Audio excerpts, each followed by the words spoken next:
రోజు ఉత్తర ద్వారంలో మన భోగాపురం ఈ రోజు మనందరికీ కూడా తెరవబోతుంది. ఎంతో కాలం నుంచి ఎదురు చూపులు చూసాం మన ఉత్తరాంధ్రలో.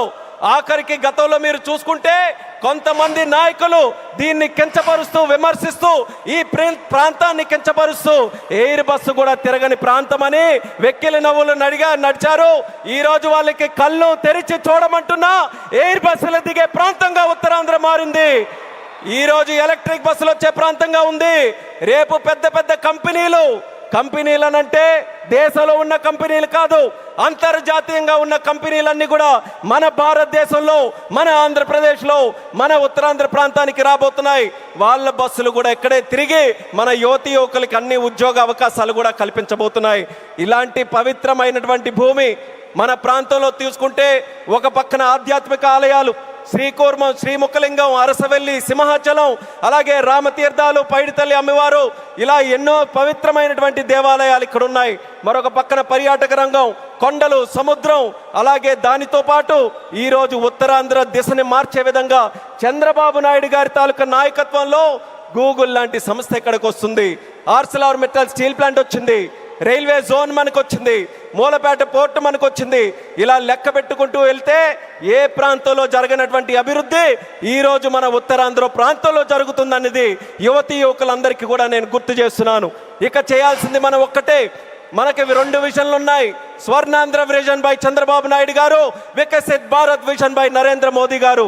మన యువతందరం కూడా కలిసి ఆ 2 విజన్లు 2 కళ్ళులాగా మనం అందరం కూడా ముందుకు నడిచి అత్యంత సుందరమైనటువంటి శక్తివంతమైనటువంటి భారతదేశం తయారవడానికి ఈ 2 విజన్లు కూడా మనం స్వీకరిస్తూ ఇక్కడ ఉన్నటువంటి యువతి యువకులందరూ కూడా ముందుకు రావాలని మరొక్కసారి వాళ్ళందరికీ కూడా పిలుపునిస్తున్నాను. ఒక ఎయిర్పోర్ట్ ఎక్కడైనా నిర్మించామనంటే, నేను కేంద్ర మంత్రిగా అయిన తర్వాత ప్రధానమంత్రి గారి చేతుల మీదగే సుమారు 16 ప్రాజెక్టులు ఇక్కడ ప్రారంభించాం భారతదేశంలో. కానీ ఏ ఎయిర్పోర్ట్ ప్రాజెక్టు కూడా ఇంత ఘనంగా 2-3 లక్షల మంది ప్రజల తాలూకా ఆశీర్వాదం మధ్యలో, ఇది ఏదో ఒక రాష్ట్ర పండుగ అంటున్నారు. ఇది కేవలం రాష్ట్ర పండుగ కాదు, ఉత్తరాంధ్రలో ఉన్నటువంటి ప్రతి ఇంటి పండుగ ఈరోజు ఈ విమానాశ్రయ ప్రారంభోత్సవ కార్యక్రమం, అందరి గుండెల్లో ఉన్నటువంటి కార్యక్రమం. అటువంటి కార్యక్రమానికి మనం నిజమైన అర్థం ఈరోజు సాకారం చేశాం. అర్థమనంటే భవ్యమైనటువంటి ఒక బిల్డింగ్ కట్టడమే కాదు, దానికి చరిత్ర గుర్తుండిపోయేలా మన్యం వీరుడు అల్లూరి సీతారామరాజు గారి పేరు పెట్టడం, ఇది ఒక చరిత్ర అనేది కూడా తెలియజేసుకుంటున్నాను. అడవుల్లో ఎక్కడో వినేటటువంటి పేరు, అడవుల్లో వినేవాళ్ళం అల్లూరి సీతారామరాజు అని. అలాంటి ఆ పేరుని ప్రపంచం మొత్తం మారుమోగుతుంది. అమెరికా వెళ్ళినా, ఆస్ట్రేలియా వెళ్ళినా ఎక్కడికి వెళ్తున్నారనంటే అల్లూరి సీతారామరాజు గారి తాలూకా గడ్డ విమానాశ్రయానికి మేము వెళ్తున్నామని మన యాత్రికులందరూ కూడా గర్వంగా చెప్పుకునే స్థాయిలో ఈరోజు ఆ పేరును కూడా మన నరేంద్ర మోదీ గారి తాలూకా అధ్యక్షన కేంద్ర ప్రభుత్వం అంగీకరించి ఈరోజు పెట్టింది. ఇంత ఫోకస్ మన ఉత్తరాంధ్రలో పెట్టిన తర్వాత మీ అందరికీ కూడా ఒక్కటే తెలియజేస్తున్నాను, ఇంకా మనం ఎక్కడ కూడా ఆగకుండా ఉత్తరాంధ్రకి కళలకి రెక్కలు వచ్చే విధంగా మనమందరం కూడా ముందుకు వచ్చి ఈ అవకాశాలన్నీ ఎవరి కోసం?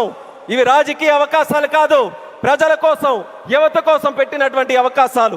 ఆ అవకాశాలని మనం అందిపుచ్చుకొని ప్రపంచంలో ఏ ఏ ప్రాంతాల గురించి మనం మాట్లాడతాం, ఇది ఎలా డెవలప్ అయింది, అది అలా డెవలప్ అయిందని బాధ్యత మనం తీసుకుందాం.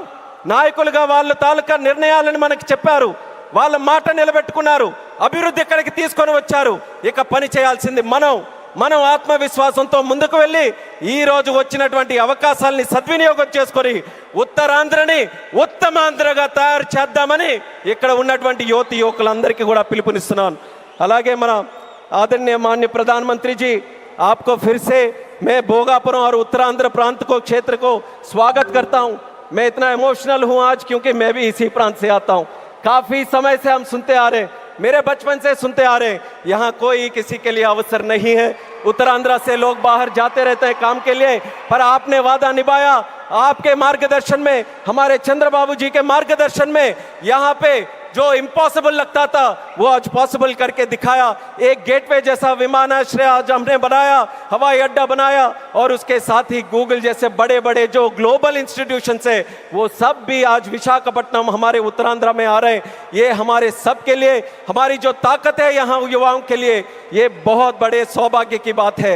आपने अपना वादा निभाया और मैं इस मंच से आपको वादा देता हूं, हमारे उत्तरांध्र के युवा से वादा देता हूं कि आपका जो विजन है विकसित भारत 2047 का विजन में उत्तरांध्र का हर युवा व्यक्ति आपके साथ खड़ा रहेगा, आपके साथ काम करेगा। एक सशक्त समृक्ष भारत बनाने के लिए आपके साथ हर कदम में यहाँ के सारे युवाएं आपके साथ चलने के लिए तैयार हैं।